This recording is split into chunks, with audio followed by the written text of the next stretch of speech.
Welcome back to the Simplicity Diaries with me, Kim John Payne.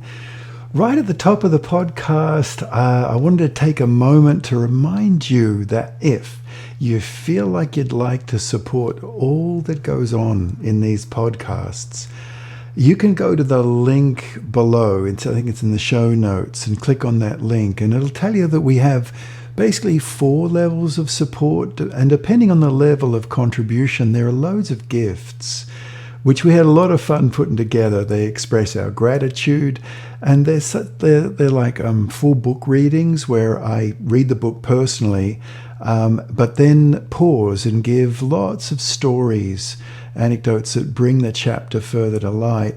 We also have beautiful artwork, such as postcards, but even full-size, like pretty high quality, very high quality prints done by the book's illustrator, and of course a signed copy of the book. Now, if this is not financially possible for you right now, we totally understand, right? But on with the episode now. In this episode, I wanted to touch on the theme of kids going through changes that really affect their behavior. And it's like times of developmental change. There's lots of them, The classic ones are around 2 or 3, around 7 years old, around 9 is a big one, 14 is another one, and so on. And in these times of change, like around 7 is a classic, you see kids being very mature. It happens at 14 too, around 13, 14, 15, very, very mature. And then almost, with all respect, almost baby-like. I remember teaching I think it was a 2nd grade, and they were being so mature. They're coming up 8, 9 years old, and they were being so mature, and I thought, oh, what a jolly good teacher am I. I was quite proud of myself. And then they went out to lunch, and they ran around in the recess field, pulling each other's pants down and baby talking. And I thought, I was a bit too quick on congratulating myself there. It's like this need, for example, this need for independence, but there's also sort of like a helplessness. It's wanting to have your voice heard and speak, but then not wanting to and being silent.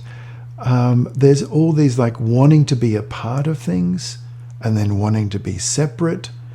And you see this kind of, it's almost like they get to a doorway, and you put 1 foot forward and you look out into a new horizon, and then 1 step or 2 steps or 3 steps back. And you get this movement forward and back. And some parents ask me, is that normal? Because it's really weird. And I think, yeah, it totally is.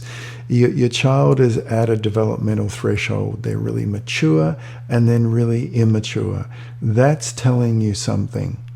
There's a lot of brain development at this moment, at these moments of developmental growth. It's really interesting, having been a part of caring for family members, elderly family members with dementia. You see the picture in dementia of the brain diminishing, and you see almost more and more, actually quite beautiful at times, childlike presence of someone with dementia. But with a child, you see the brain growth. So it's almost like you see it in the picture of a diminishing capacity and then in growing capacity. And there's times at either end of a human's life where that can happen. The consciousness of this change, just being really conscious that for little kids, they're going to be very mature, very immature, really cooperative, really uncooperative. Just knowing that this is going on can really help us stay out of being reactive and taking it personally, maybe. I know that's hard.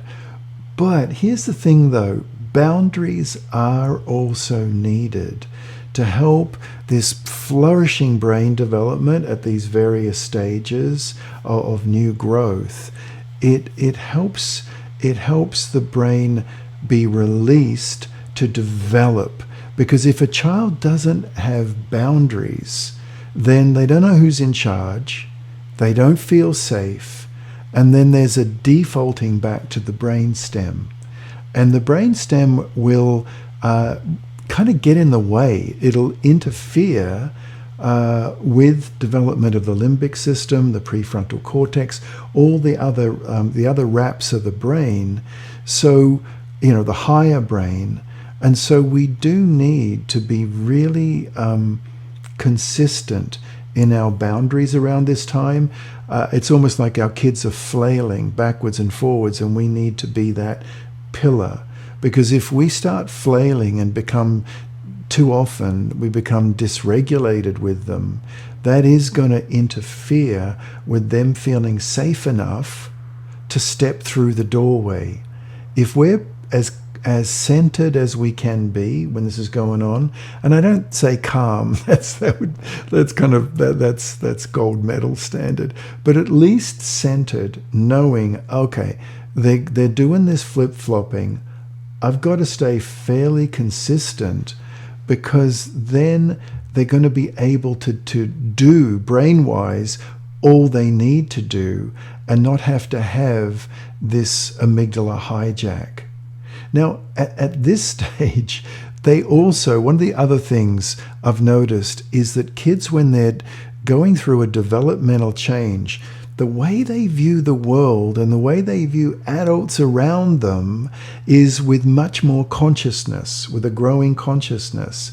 And they can start to play adults off against each other. They'll know, they become more aware of our biases, our vulnerabilities, our opinions, and they'll start to actually set us off against each other. Now, why do they do this? Well, because they can. They now have the ability to actually do this. And they're almost like playing with a developmental stage. And they don't mean to be manipulative. I really don't think so. It's just that they're testing our leadership, because most of all, they need to stay safe. If you think about an infant, when they were very, very little, they were completely incapable of playing us off against each other, right? For example, they are just totally in the moment. They don't have that ability. But when these developmental stages come and the sharpness of new consciousness comes, kids will play with that sharpness.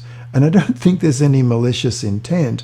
I think part of it, as I mentioned, they do it because they can, but the main part of it is that they really want to know that they're safe to step through into that big new terrain, that horizon that is not the stuff that they've come from. They were safe back there. They kind of knew the lie of the land there. They don't know the lie of the land on the other side of the developmental stage. And so they push us quite a lot to make sure where they've got their base camp all set, and now they can journey out into that new land. So I hope this was helpful, because it's not easy when kids are doing this flip-flopping, but I hope this has given a new little insight. And don't forget, please remember, if you want to contribute and keep these podcasts going, click on that show note link below with support the podcast. And gosh, we will be, every time we get a contribution in, we send out a little blessing. Can't help it. Just do. Anyway, until next week. Bye-bye for now.